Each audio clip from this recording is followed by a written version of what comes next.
Happy Labor Day, folks. Welcome back to Hashtag AskGSM. I am Graham GSM Matthews, edition number 95 here today. All due part and thanks to you guys. So be sure to keep on sending in your questions via Twitter at WrestleRant with the hashtag AskGSM. Find me on Facebook. Leave a question there at facebook.com/graham.gsm.matthews. Leave a comment on the post I usually put up on Sunday nights, or leave a comment on the wall itself, or you can also leave a question on this very video in the comment section down below.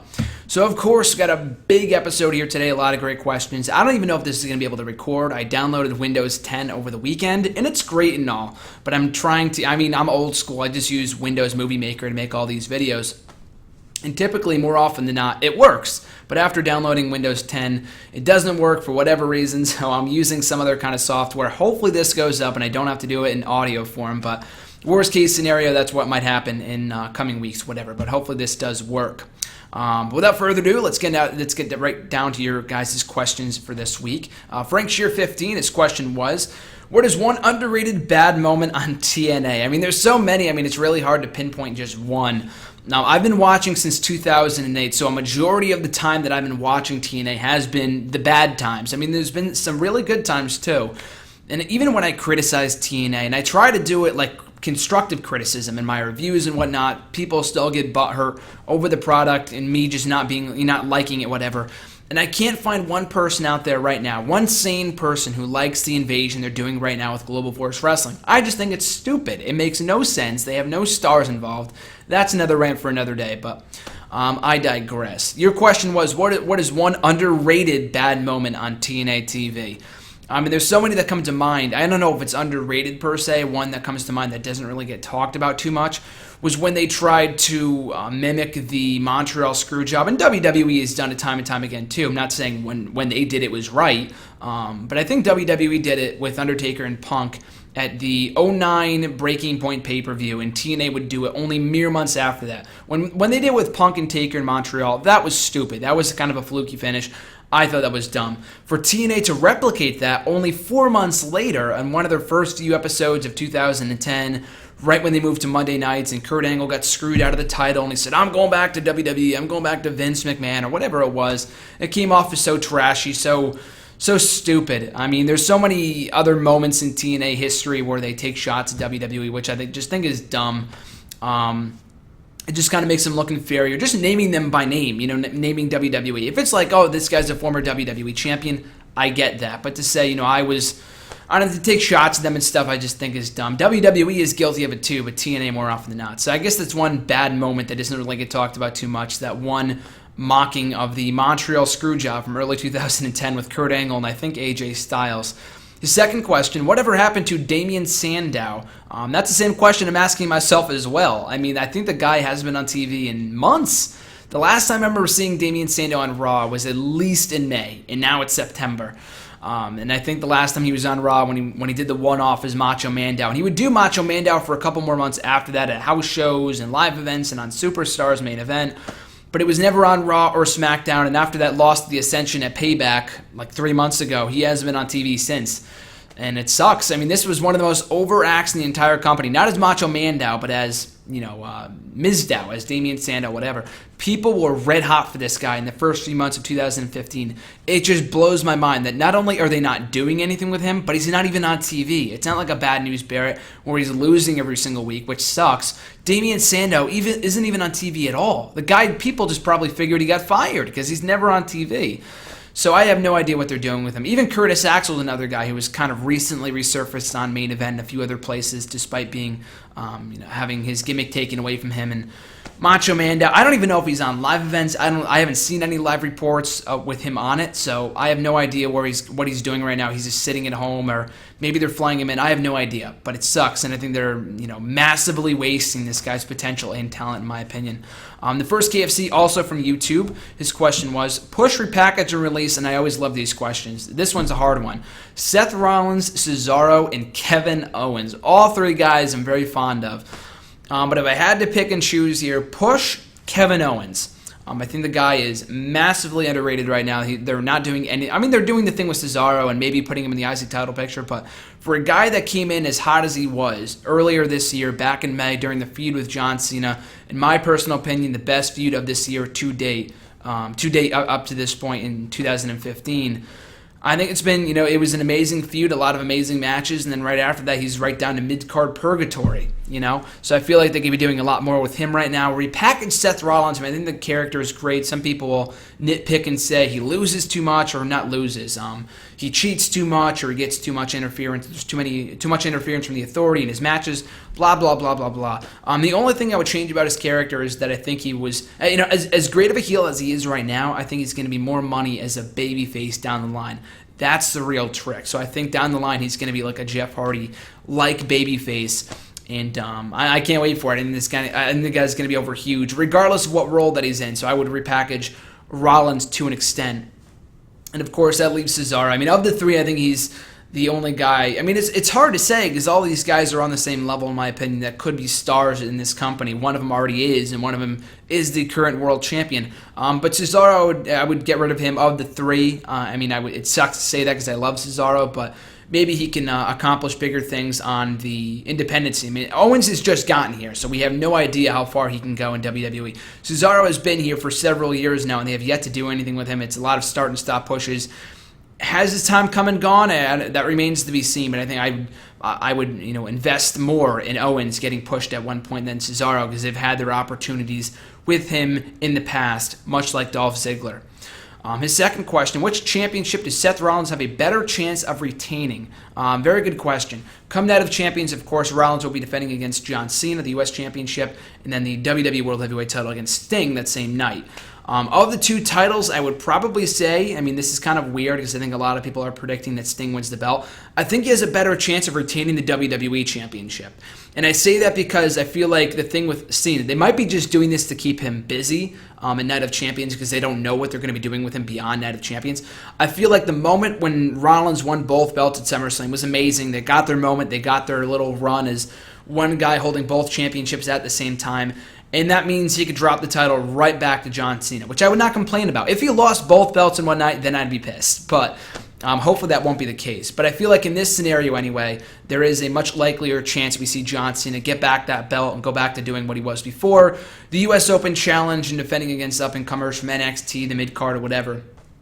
I think there's a bigger chance of that happening than him dropping the WWE title. Because I could see a scenario where he holds on to that championship and feuds with Sting or Sheamus or whoever in the fall, Triple H even. So I would go in this predicament, I would go with him retaining the WWE title over the U.S. Championship. His third question here, what are your thoughts on Adam Rose's new gimmick? Not a fan. I guess it's better than nothing, and those for unaware. Those unaware of what his new gimmick is. He hasn't been on Raw in forever, but he's recently just been doing it on Superstars and on Main Event. So for those that don't watch those programs, and I don't blame you, basically his gimmick is just that of a party pooper, kind of a complete 180 from what he was doing before. He said, you people pooped on my party, so I'm going to poop on your party. And he comes out just wearing like a polo and glasses, and his hair is like all to the side and stuff. It looks weird. He looks like a pedophile. I hate to say it, but he looks weird. He just looks like I don't know, it looks creepy. And if it's supposed to be that way, then I get it. It's not even like a bookworm kind of character. He's not even supposed to be like smart. It's just, he looks like my 8th grade, like my junior year chemistry teacher in high school. Like that creepy old pedophile dude. Like it's weird. I don't know. So I'm not a fan. Some people, there was one chant going, I think it might have been on Main Event, not Superstars. Maybe it was Superstars, I don't know. One of the two, where people got a chant going, party pooper. And that's it. That was the only heat that I heard that I heard this gimmick get throughout this match or throughout the many times that I've seen it on WWE TV or on Superstars, Main Event, whatever. So anyway, though, I think it's stupid. It's better than nothing because a year ago people didn't know if he was a babyface or a heel, and he was constantly going back and forth, and he was floundering.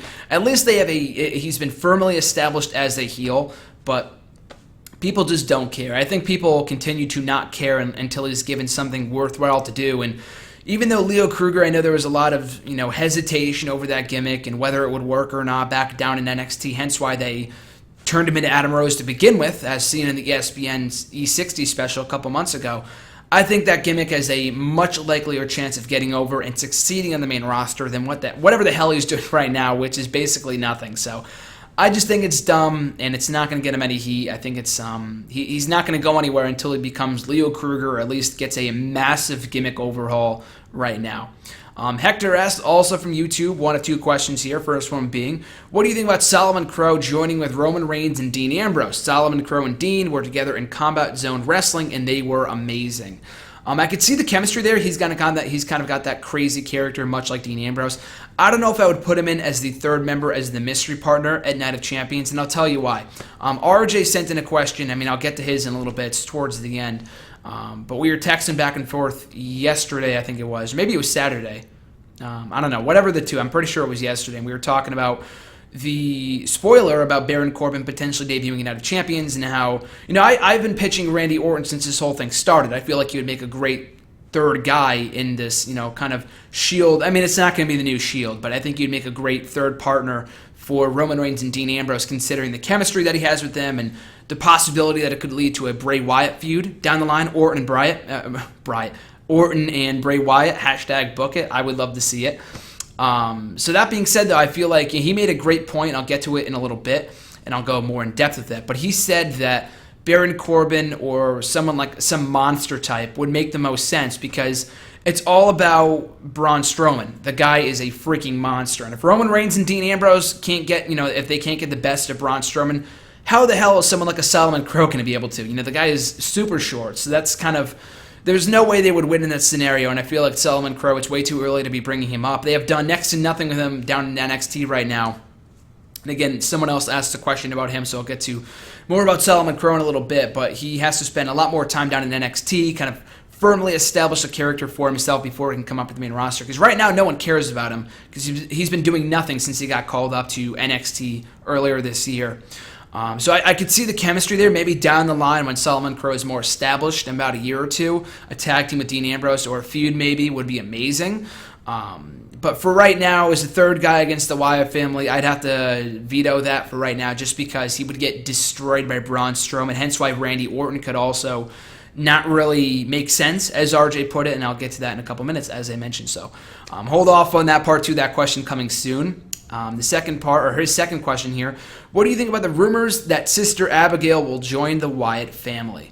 For a long time, I was of the mindset that it wasn't necessary to bring in someone to play the Wyatt, or to play the Sister Abigail character, because it's something more that's just kind of talked about, and it's leaving much to the imagination, and there was some speculation as to whether she was dead or just a figure of Bray Wyatt's imagination. And I think even Bray Wyatt himself has said, I don't think he completely turned down the idea during an interview earlier this year during WrestleMania weekend with Sam Roberts, but I do think he kind of entertained the idea of bringing in a Sister Abigail, but it is kind of better left alone and something that WWE not fuck with and screw up. That said, though, I would not be completely against the idea if they found the right person to play that role. Now, I talked with Jamie Lee Mack a couple months ago on Wrestle Rant Radio about who could play the role perfectly. We said Zara, coincidentally enough, she ended up getting cut from WWE just about a week ago due to the whole scandal and the racist thing and whatever, the Nazi thing that happened on Instagram. So she's no longer a possibility. That said, I've been thinking about this, and a lot of people on, in the IWC, online, whatever, from what I've seen on forums and stuff, I think the best possible choice for a Sister Abigail would have to be Micah. And Micah is the real-life legitimate sister of both Bray Wyatt and Bo Dallas, the daughter of IRS and a part of the whole wrestling family. She fits the role to perfection. She is like a female Bo Dallas. If you look, she's pretty, but I mean, if you look up a picture of her, if you look up a picture of Micah or of Bray Wyatt's sister or whatever, you type that in, she looks like the female version of Bo Dallas. Like, it's just straight up creepy. And if they put Bo Dallas in the Wyatt family and they put her in there too, it would be amazing. Like, if they acknowledge that, because she is legitimately Bray Wyatt's sister, so it would make perfect sense. They look exactly alike. So I think that would be the best possible choice, the candidate for that role of Sister Abigail. But if they never bring in the character, I'm completely okay with that. I think it's just fine with the three people they have right now with Braun Strowman, Luke Harper, and Bray Wyatt.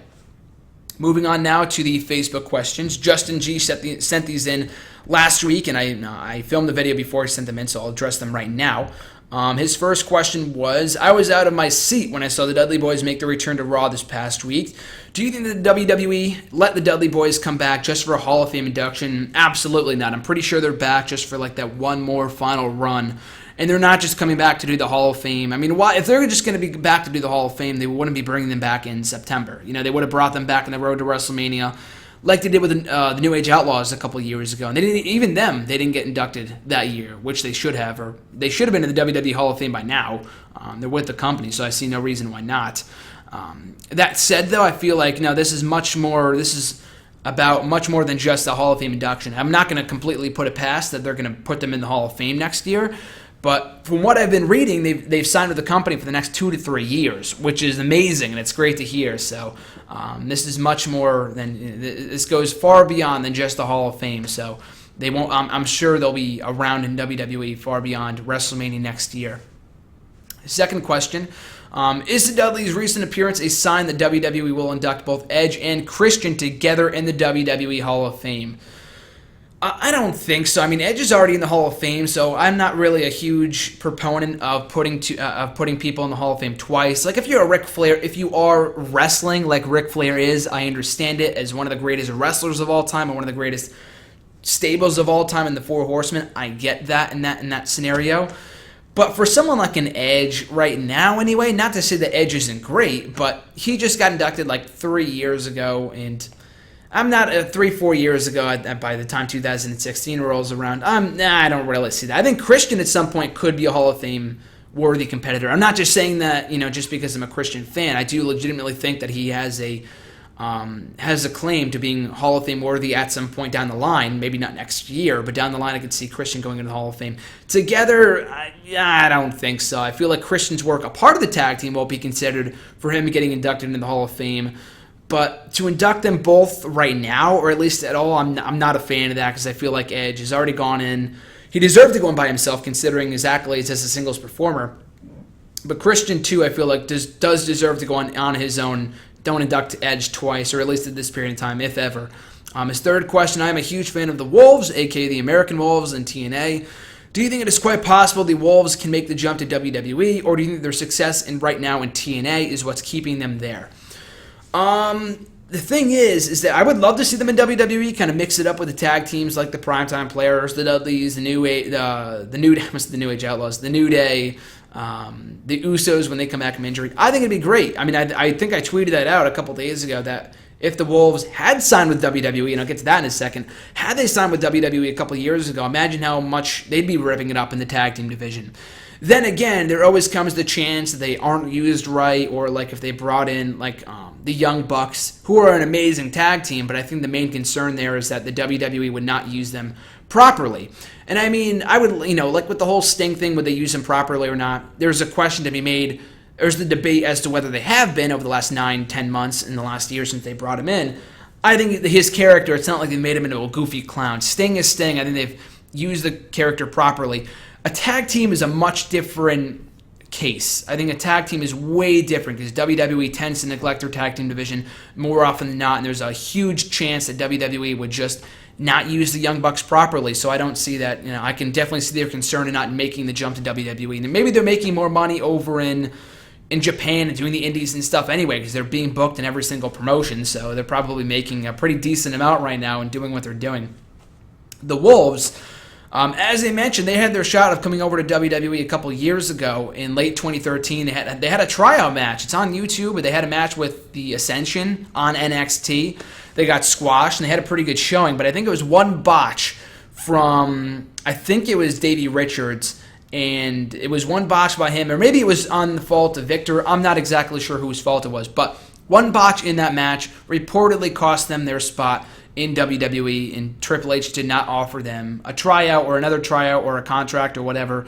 That, maybe their attitude backstage, I think, rubbed people the wrong way. I'm not exactly sure what it was, but end of story, or the bottom line was that they were not offered a contract, and a couple months after that, they went to TNA, and now that's where they've been for the last year and a half now.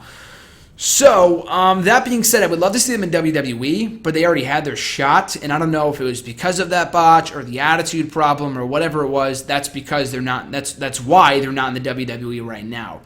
So it's unfortunate. I think they could have a lot of success in WWE, but I think TNA. Say what you will about their current financial state right now, whatever state they're currently in, and not having a TV deal within the next couple of weeks. But they've had a lot of success over in TNA, former 3-time World Tag Team Champions. They have been the the focal point of the tag team division in TNA for the last almost 2 years now, having that amazing series of matches with the Dudley Boyz and the Hardy Boys and the Revolution and every other tag team they've kind of come up against in the last year and a half. So going to TNA was not a bad move, but I understand why they're not in WWE, and maybe they will be. If TNA eventually folds, I would love to see him in WWE. And his final question here, Davey Richards was fucking fantastic during his run. That's his words, not mine. Was fucking fantastic during his run in Ring of Honor as their champion and as part of their tag team division with Eddie Edwards. Do you think that Davey Richards can carry a company as their big-time champion? I don't think so. I'm with you. I like Davey Richards. I like the look. A lot of people are not sold on him. I think he has an attitude issue. As I mentioned, that's what might have cost them their spot in WWE, cost them a contract with them. So maybe, taking that at a consideration for a second, I never saw his work anyway, as a singles performer in Ring of Honor. I only heard of it. I heard about the match that they had with Davey Richards, or rather Eddie Edwards as champion. I think it may be one of their big pay-per-views or something, maybe in late 2011, 2010 or something. I'm pretty sure it was 2011 or 2012. Anyway, though, I like the look. I think his mic skills are far more superior to Eddie Edwards.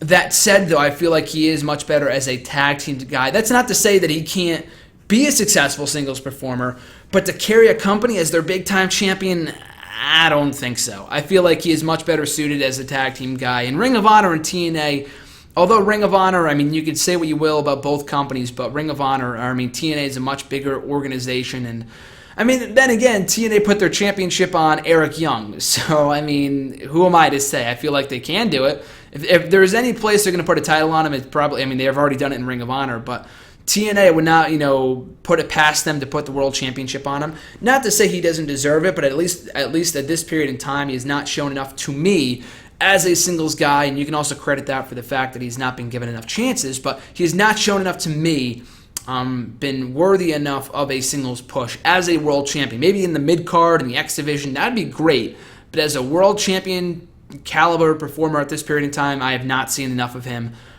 from him, to at least make that claim that he is worthy of being world champion and carrying a company, as you said, as their champ. Moving along here to the other Facebook questions from Andre G. First one being, do you think WWE will ever bring back its in-your-house pay-per-views? I don't see why they would. I know a lot of people have an attachment to those shows. I have not seen many of them. I know it was a great concept, and the only purpose of the in-your-house pay-per-views were kind of doing what we have now, monthly pay-per-views, but they didn't want to give each pay-per-view their own theme. They would do in-your-house, whatever the tagline was. I don't think they'll ever bring back the in-your-house pay-per-views. If anything, bring back fucking, Backlash or Judgment Day or all these other cool pay-per-view names, which I never understood why they got rid of. It's not even like they're inappropriate. One Night Stand, okay, I can see why that's not PG.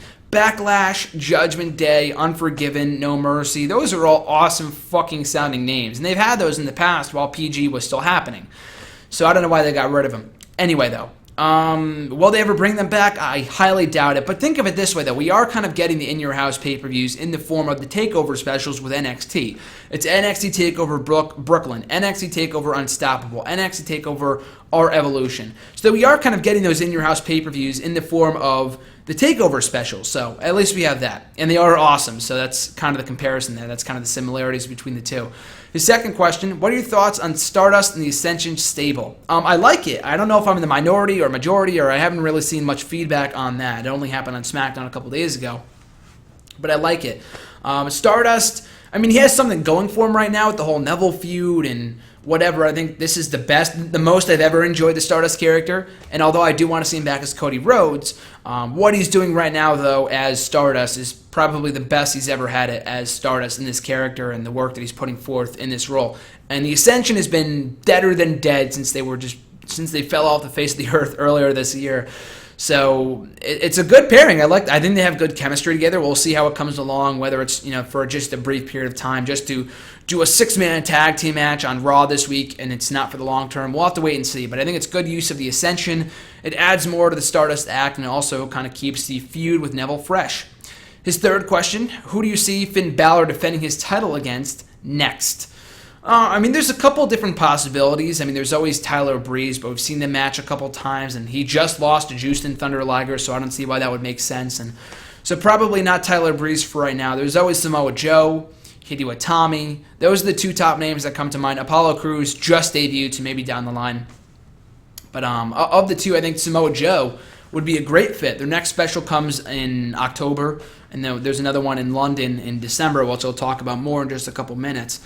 But yeah, I think that'd be a great match for the next TakeOver special between Finn Balor and Samoa Joe. And I said this to RJ, and this is not my idea, I've just heard it elsewhere, but some people have been kind of throwing around the idea of Samoa Joe being revealed as the attacker for Hideo Itami, and that happened back in May at Unstoppable.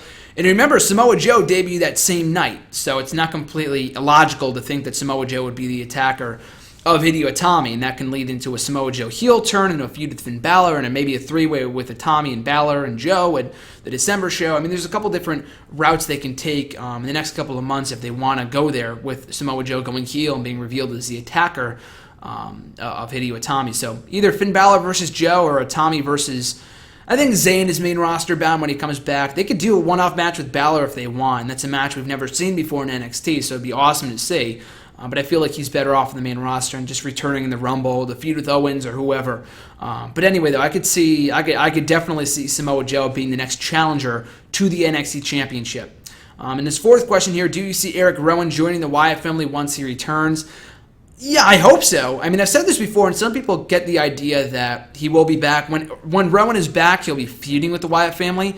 And I know that it's already kind of been all but confirmed that Baron and Corbin might be the third guy in the six-man tag team match in Night of Champions, which I'm fine with. I mean, I really hope it's not Eric Rowan. I really, really hope it's not Eric Rowan. Not because I hate Eric Rowan, but I just see no reason why they can't put him back in the group. I mean, there's no limit as to how many members they can have in the Wyatt family. So why not just put 4 people in there? You know, I feel like Wyatt is so much better in the cult leader role than as opposed to just being by himself. He lost a lot of luster when he was just a singles competitor without any followers. What is the Bray Wyatt character? So I love the new Wyatt family with Braun Strowman and Luke Harper, but there's no reason why they can't add in Eric Rowan. They can have a whole Ravens flock. You know, that's a great comparison that John made a couple months ago. You can maybe throw in a Bo Dallas or a Baron Corbin or an Eric Rowan. Throw in all these other characters to kind of make it a flock. And Ravens flock had more than 3 people in it, so you can always add in Eric Rowan once he comes back. I mean, it would make sense, too. I mean, he was tag teaming with Luke Harper before he got hurt, so it's not like, he was a babyface when he left, and he's coming back as a part of the team, and he's feuding with Luke Harper. Now, they were teaming before he left, so it would make sense and from a storyline standpoint. Moving along here to the Twitter questions. From @WeGaza487. Who would you agree the only thing about CM Punk's pipe bomb that changed was the sale of the I'm a Paul Heyman Guy t-shirts? You know, I would disagree. I mean, it may be all these years later, not much has changed about the WWE, but I mean, the impact that it had is, unreal. I've talked about it before. I'm not going to go on a huge rant or, talk about it in depth here because I've talked about it a lot in the past about how CM Punk's pipe bomb really did get a lot of people back into wrestling. I mean, that's no exaggeration. I can't even tell you how many people have told me online, in person, longtime friends that have watched wrestling in the past and haven't watched for years, that Punk's pipe bomb in the June 27, 2011 edition of Monday Night Raw got them back into wrestling. Maybe not forever. Maybe they only watched for that summer or maybe for the next year or until Punk left. But that pipe bomb got them into wrestling again, which is something that can't be said for many moments that have happened over the last 5, 6, 7 years. A lot of people they didn't get back into it because the 2009 and 2010 years in WWE, in my opinion, were very dull, with the exception of the Nexus, and that's about it. Everything other than that, the product was very stale in 2009 and 2010. So that pipe bomb got a lot of people back in wrestling. So there's no questioning the impact that it had. But your question is, did it change anything other than the sale of the I'm a Paul Heyman Guy t-shirts? So yeah, I mean, the I'm a Paul Heyman Guy thing was kind of a thing before Punk said it, not on air though. I mean, of course, a lot of people were Paul Heyman guys. Big Show, Rob Van Dam, Sabu, the list goes on and on and on. It was just never said on TV until Punk said it. It became this huge thing with Cesaro and Ryback and Axel and Brock Lesnar and all these other guys. So, of course, Punk had a huge effect on the sales, of course, on those t-shirts. But, I mean, I don't feel like that's the only thing that Punk's pipe bomb changed. And I've said this before, at least for a period of time anyway, in 2011, maybe even in 2012, there was a sense of change in wrestling. If you look at the champions that we had later on that year after Punk's pipe bomb, not the month after, like 6 months later, the change was still in effect when Punk was champion. Daniel Bryan was champion. Had it not been for CM Punk, a lot of the guys like a Cesaro, Rollins, Daniel Bryan, very likely might not have broken the mold or might not have broken through that glass ceiling in WWE because they didn't fit the WWE mold. So I think CM Punk kind of started that trend in that respect. So, but anyway, you look at the champions that we had 6 months after the pipe bomb. You had Daniel Bryan as world champion, Cody Rhodes as IC champion, Zack Ryder, who CM Punk supported throughout his whole Ryder Revolution that year, as United States champion. We had Evan Bourne and Kofi Kingston as tag team champions, and finally Beth Phoenix as Divas champion. So all of your wrestlers as all of these champions, as the current crop of champions in WWE. It was awesome. So I definitely do think maybe not the change from that pipe bomb may not be felt today, but at least for a good while in 2011 and maybe even in 2012, that change was felt in the WWE landscape, for better or for worse. The next two questions come from @Unsolved22. His question was, do you think John Cena's one U.S. title reign was more memorable than all 15 of his world title reigns? And then he later said that, of course, he later corrected himself and said that John Cena had 4 U.S. title reigns. He didn't know about the previous 3, but his question still stands. Has his one reign as U.S. champion from WrestleMania 31 to SummerSlam a couple weeks ago, was that more memorable than any of the reigns that he had as WWE champion? That is a great question, and an argument can be made for both sides. He's had 15 reigns as world champion, but how many of those reigns are memorable? I can list off a lot of them just because my memory is just crazy. I'm just freaking weird in that way that I can just remember dates and all this other shit. People who know me know that. But a lot of people, you ask your average fan, you name all 15 times John Cena won that championship and who he beat for it. A lot of people will only be able to name maybe 2 or 3. I feel like his most memorable reigns as champion were when he won it the first time from JBL, and the third time when he held it for over a year before he got hurt. And that's about it. When he dominated the years of 05, 06, and 07, those were his most memorable reigns as world champion. His World Heavyweight title reigns, pretty forgettable. His other WWE title reigns lasted a cup of coffee in 2010 and 2011 and 2012, a lot of paper title reigns. So, yeah, absolutely. I feel like his one U.S. title reign was much more memorable than a vast majority of his world title reigns. Absolutely. He's had 5-star matches, amazing rivals, amazing opponents, great matches up and down the card from earlier this year to now. Even up to his match with Seth Rollins at SummerSlam was amazing. So, absolutely. If not more memorable than all of his U.S. title reigns, then at least maybe 13 of them. I'll definitely give you that. His second question, push, repackage, fire, have dinner with. That's pretty funny. That's a nice little twist on it. Cameron, Big Show, Fernando, and Eva Marie. Oh, man, it really, really pains me to say this, given how much I just don't like Big Show. But I would push Big Show, repackage Fernando, because the Los Matadores thing is awful. He is so much better as just Epico or Primo or whoever the hell it is. I'd repackage him. I'd fire Cameron, and I would have dinner with Eva Marie. I've said that before. Eva Marie is gorgeous. I think long-term she can be something in WWE. She botched a pin attempt, I think, on NXT a couple days ago. So she's not going to be champion tomorrow, or at least I hope not. But I do feel like she is a long-term project. She has a brand already attached to her. She's going to be something big in WWE eventually. Whether we like it or not, she will be something in WWE if she keeps it up. Whether she improves in the ring or not, she's going to be a moneymaker for WWE just based off her appearance alone. She's gorgeous. So I would have dinner with her. I would repackage Fernando. And it really comes to push Big Show or push Cameron. I would push Big Show. At least you can rely on him to have a half-decent match with an opponent. We hate Big Show. I really want to see him go away. And he's overstayed his on-air welcome. But at least that you can count on him for a half-decent match, whereas for Cameron, she is just terrible in the ring, and thankfully she's been off TV for quite a while now, so I would just fire her. At least she has, at least Big Show has more of a use in 2015 on TV than Cameron does. At Ninja Rollins, do you think Randy Orton is going to retire from wrestling soon? I don't think so. A lot of people have asked me in the past, do you think his schedule might be toned down? Do you think he's kind of, Tony's toning down his schedule and not going to be working as many dates. I mean, it's already kind of happened in the last couple of months. He's not in every Raw now. He's on Raw every couple of weeks, and when they don't have something for him, he's kind of off TV for a month or two, taking vacation time and stuff like that. I don't think he's going to retire, though. I feel like he still has a lot left in the tank, and Orton is awesome in his current role, in my personal opinion. I've been enjoying Randy Orton more this year than any other year in the past. His in-ring work is top-notch, and as the tweener kind of character, I think he's awesome.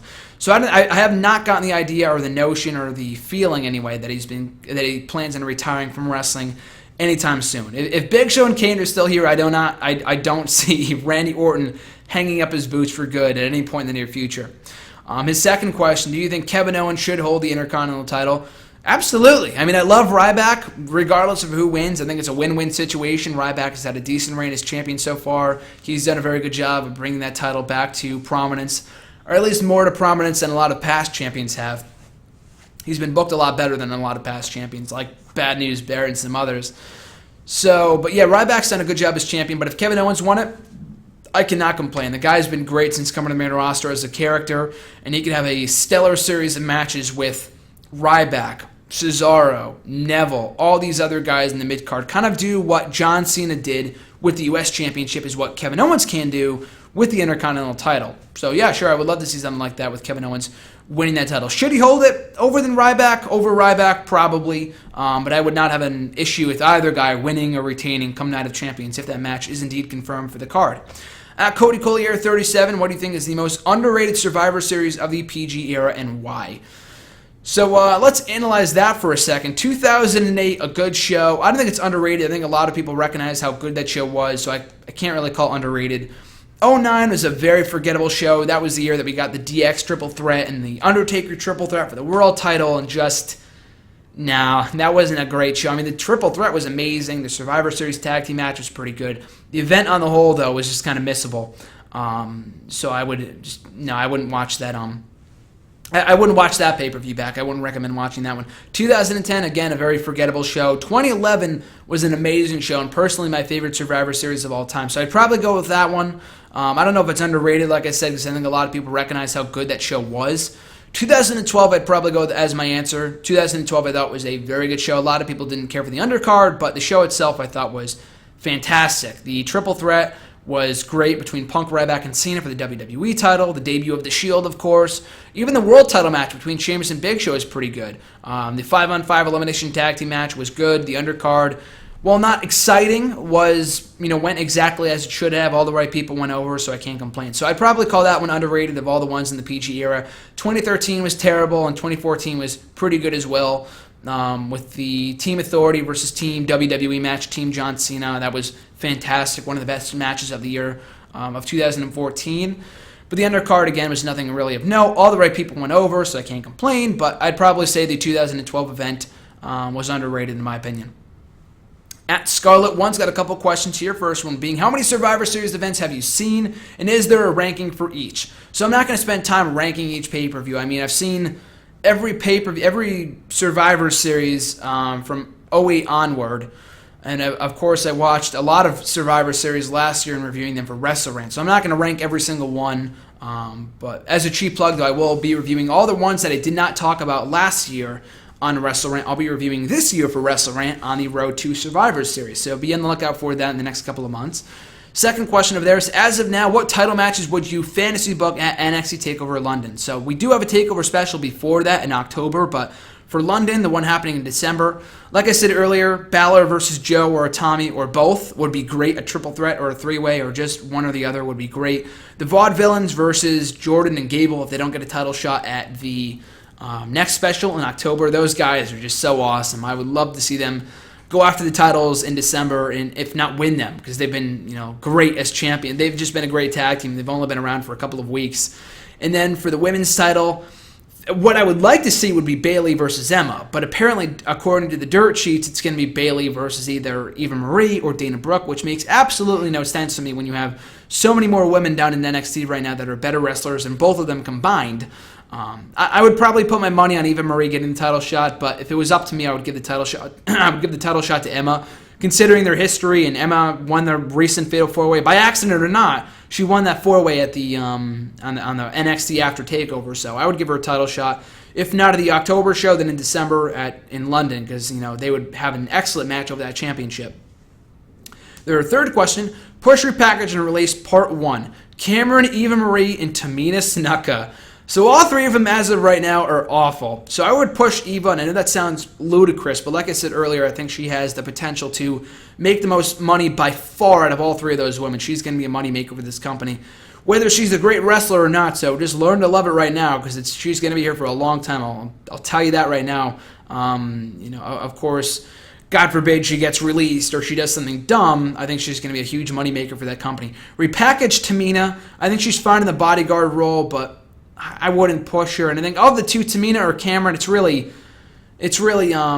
you could flip those two back and forth and it wouldn't really matter. I would release Cameron. I think Tamina, she has the family lineage. Cameron really has nothing going for her whatsoever. She has somewhat of a brand, so maybe I would repackage her. I don't know, but Tamina, I would, if I had to take a choice, if I had to pick between the two being on my TV every single week, I'd probably go with Tamina. Just because I feel like she is the better worker of the two. So part 2 of Push, Repackage, and Release from @Scarlet1, R-Truth, Wade Barrett, and Damian Sandow. Released R-Truth. I mean, this one's a lot easier than all the other ones I've talked about so far in today's video. I would release R-Truth. That goes without saying by far. That's an easy one. That's way too easy. And Push and Repackage, much like the previous question, this one is very interchangeable because both guys do need to be repackaged and pushed. And just for the sake of the question, I would repackage Sandow just because Barrett, I would keep him with the King Barrett thing, although it's not good. The Macho Man shit has got to go. The guy's not going to accomplish anything he's capable of accomplishing in this company if he's still doing that shtick. So I would repackage him and then push Wade Barrett, Bad News Barrett, King Barrett, whatever the hell you want to call him. I would push him, repackage Sandow, and release R-Truth. @Swagzio, their question was, should New Day become the longest reigning tag team champions in WWE history? I see no reason why not. I was really hoping the Usos would break the record, and as of right now, the record is for WWE Tag Team Champions, not World Tag Team Champions, WWE Tag Team Champions, which carries a lineage, which the current titles, they carry that lineage of the WWE Tag Team Champions. So the title or the record is currently held by Paul London and Brian Kendrick. I'm pretty sure they held those belts for 11 months, if not close to a year. So New Day will have to hold them until SummerSlam next year, and I see no reason why not. They probably won't. They're obviously going to drop the belts to the Dudley Boyz at some point, if not a Night of Champions at some point in the next couple of months. So they won't break the record, but I do want to see the record broken by some team. I was hoping it was going to be the Usos last year, but they ended up dropping the belts to Rhodes and Stardust a couple months ago. But I don't think should they? I don't really care. I would love to see someone break the record. But will it be the New Day in their current reign? Absolutely not. You can bet on them dropping those belts to the Dudley Boyz at some point in the next couple of months. There's a second question. Would it be a good idea for Baron Corbin to join Dean Ambrose and Roman Reigns? So this is going to combine RJ's question. I'll say it right now. I'll just skip ahead to his question. And his question was, how sexy is my Baron Corbin debut? So RJ and I were talking yesterday, and I'll pull up the text. His idea was a great idea. And when you can convince me that something is a good idea that I'm initially against, you know you got a good idea. So shout out to RJ for this very sexy idea, as he said it. So let me see. He said, he said, it is, So his idea was, on Raw you have Ambrose and Reigns take out Harper and Wyatt. They get outmatched by Strowman. He's the only last man standing in the ring. JBL says, who can stop this monster? Cue Corbin's music, the whole spotlight entrance, and drop Strowman with End of Days. Wow. That'd be great. I mean, other than dropping Strowman with End of Days, I don't know if you do that in night one. I think that's something you could build to at some point down the line. But even still, the visual of him hitting End of Days, if it's even possible, on Strowman would be amazing. So that's it. I love the idea because I said earlier, and I said on Twitter, and I said to RJ initially, like, I'm not really high on the idea of calling up Baron Corbin right now. He's very limited, and I don't think he's going to make a very good babyface. People are going to get very sick of his shtick very quickly, much like we saw in NXT with the Full Sail University audience. That said, I do think he can be fine in the main roster if he's kept limited, if he's a part of a group, and if he's heel. And he also made he also put forth the idea of maybe turning Roman Reigns and Baron Corbin heel against Dean Ambrose. I mean, I know it'd be shades of S.H.I.E.L.D. from a year ago from Seth Rollins turning on Dean Ambrose, but a Roman Reigns and Baron Corbin heel tag team, as RJ would put it, would be totally badass. I would totally buy that. So To answer RJ's question, it is a very sexy idea, if I do say so myself. And to answer Swagzio's question, would it be a good idea for Baron Corbin to join Dean Ambrose and Roman Reigns?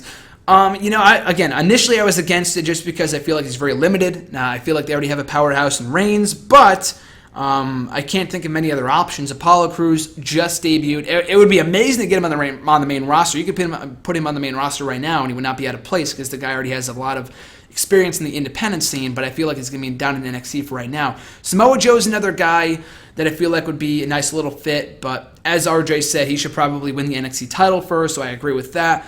And as for Solomon Crowe and everyone else that people have been pitching, like Randy Orton, like I said earlier, and as RJ put it, I think he put it best, that whoever is the third guy in the Dean Ambrose, Roman Reigns, Wyatt family equation, it has to be someone that can go toe-to-toe with Strowman. That's the whole point of this. They're enlisting the help of somebody so they can get revenge on Strowman, that they can help beat him out because he's a monster. So he has to be someone of equal size to Strowman, or at least close to that. And I think Samoa Joe, Apollo Crews, and especially Baron Corbin come close to fitting that mold. His third question: should Solomon Crowe turn heel? Definitely. They have been doing nothing with this guy since he arrived in NXT, and it's a shame. From what I've heard and from what I've seen, he was quite the talent on the independent scene. Just in NXT, he's been colder than ice. The guy has been doing nothing since he came to NXT. He's been a babyface, and he was over when he came in, but just now that he's been labeled as a loser, no one gives two shits about the guy. And he's been losing every single fucking week. I mean, when you lose to Ty Dillinger, that essentially labels you as a loser. So they have to do something with him. And I feel like a heel turn for him would definitely help rejuvenate his career. I feel like that's where he's most comfortable. He was going to be a heel initially when he came into NXT. Not earlier this year, but as the whole hacker gimmick back in late 2013, 2014, whatever it was. So it's been a long time coming, and I would love to see Solomon Crowe as a heel, hopefully sooner rather than later, and that's where all these losses are leading to, and they do have a story in place for this guy at some point in the very near future. At Daniel Cabeza 59, how did Vince McMahon as an authority figure work, but the authority doesn't? It's because the whole heel authority shtick has been beat the fuck down over the last 15 years. Vince McMahon as a heel authority figure was something new, it was fresh, and he was amazing in that role. It's not to say that Triple H and Stephanie aren't great in their roles as heels, because they are. That's the whole reason why I wanted to see Triple H turn heel a couple years ago, because he's a much better heel than he is a babyface. But I feel like after seeing NXT, it could be the whole big papa role for NXT and whatever, being the proud father of NXT and that whole shtick. I feel like he's going to be a much better babyface authority figure. Not circa 2011. That was all bullshit, but if he's rarely seen on TV and he makes appearances every now and then and kind of the role that he currently has in NXT, I'm all for it. The authority figure, and Stephanie also is a very good heel. She's an amazing character, but we've seen the heel authority shtick so many times in the past. And even Vince, even watching old Raw from the Attitude Era, Vince comes out like every other segment. So he would do a lot of the same stuff the authority does. But the thing is that when Vince did it 15 years ago, it was new. It was fresh. It was innovative. The authority has done it now after how many heel authority figures have we gotten in the last 15 years? John Laurinaitis, Vicky Guerrero, Eric Bischoff. The list goes on and on and on. William Regal. There's only so many times you could do a heel authority figure shtick, like in TNA, Ring of Honor, Lucha Underground, even when they perfected it. That's besides the point, though. There's only so many times you could do it, and it's still fresh, and it's something new. I would just much rather prefer you get rid of the whole heel authority figure. You get rid of authority figures, permanently, for good. And then you ask the question, well, who's going to be making the matches? You have a Jack Tunney-like character who makes appearances every now and then, much like a Triple H or a Vince or whoever, and they make the matches, and they're really someone that's talked about and not seen too much, because they're not taking away from the program, and they're not opening Raw every single fucking week with 20-minute monologues. So that's why Vince worked back in 1999, and the authority doesn't work in 2015. Second question, best heel advocate, Paul Heyman or Bobby Heenan? Great question. In this scenario, I would probably go with Paul Heyman because his clients have been more successful than Bobby Heenan. Both were amazing. I would probably rank them on the same level because they're both just amazing talkers. But Bobby Heenan, he never had any successful clients. Paul Heyman has had his fair share of dud clients too. Curtis Axel and Cesaro and Ryback, but that's not his fault. It's all Creative's fault for fucking botching that shit. But Bobby Heenan, he failed in his quest to beat Hulk Hogan for that championship. All of his clients failed, and they were all scrubs for the most part. He had a few notable clients here and there, but for the most part, he would try to bring people up from nothing and have them beat Hogan for the belt, which he was never successful at doing. But Paul Heyman, with Brock Lesnar, the greatest pairing of all time in my opinion, beat the streak, beat The Undertaker for this streak, beat John Cena for the WWE Championship. Brock Lesnar is one of the most successful WWE superstars of all time, just considering what he's accomplished in the last 12 years, and taking into account both of his runs in the company. So, best advocate, I would go with Heyman. Best commentator, by far, Bobby Heenan. Paul Heyman was a very good commentator, but Bobby Heenan was like one of, if not the greatest commentator of all time. So, best character, it really is up for debate, but I would probably go with, for advocate anyway, Paul Heyman, just based off of what he has accomplished with his clients in the last 15 years. His third question here from Daniel Cabeza59. Who in your eyes is the greatest WWE champion of all time? Very subjective. I mean, there's a variety of answers that you can give, and you would not be wrong. Hulk Hogan, Bruno Sammartino, Stone Cold Steve Austin, The Rock, John Cena. Again, you would not be wrong. The argument can be made, you can't say Bruno because it was a different time back then. It's the same fucking title. It's the same title that it was 50 years ago. He was a champion for 7 years. I don't care how many times he defended it in terms of, he was working house shows all the time. He was working the same schedule. I know he would defend an MSG once a month, but he was working house shows and shit like that up here in the Northeast. So still, it's a very impressive reign. No matter how you slice it, it's still a very impressive reign to be reigning as champion for 7 years in total. So that's fucking crazy. So Bruno Sammartino deserves to be in that conversation, in my opinion. I'd probably go with Stone Cold because when he was champion, none of his reigns were amazing. But at least when he was champion, the product was must-see. When John Cena, as I mentioned earlier, how many times can you remember all 15 of his reigns as WWE champion? Hulk Hogan I would probably go with, if not Austin, just because of how long he held it and the memorable feuds that he had and how he was on top and champion. He came out of WrestleMania at least 4 or 5 times as champion, in the late 80s, early 90s. So I'd probably go with Hulk Hogan and what he did for the business during his time as champion. So either Hogan or Austin, and you wouldn't be wrong with either two, or if you said John Cena or Sammartino or The Rock or whoever else. Do you think Randy Orton is underappreciated or overrated? So the next couple of questions, I'm pretty sure I heard on the Solid Monster Sounds Off before, so I don't know. I'm pretty sure that's where Daniel got both of these questions because I'm positive I've heard both of these questions before, and I heard the Solid Monster answer them for himself, who I'm a huge fan of, by the way, hence why I know where these came from. But to answer his question, do you think Randy Orton is underappreciated or overrated? Definitely underappreciated. I think, like I said, his work this year alone, I mean, early on when he was boring and he was monotone, he was the robot, yeah, that wasn't fun.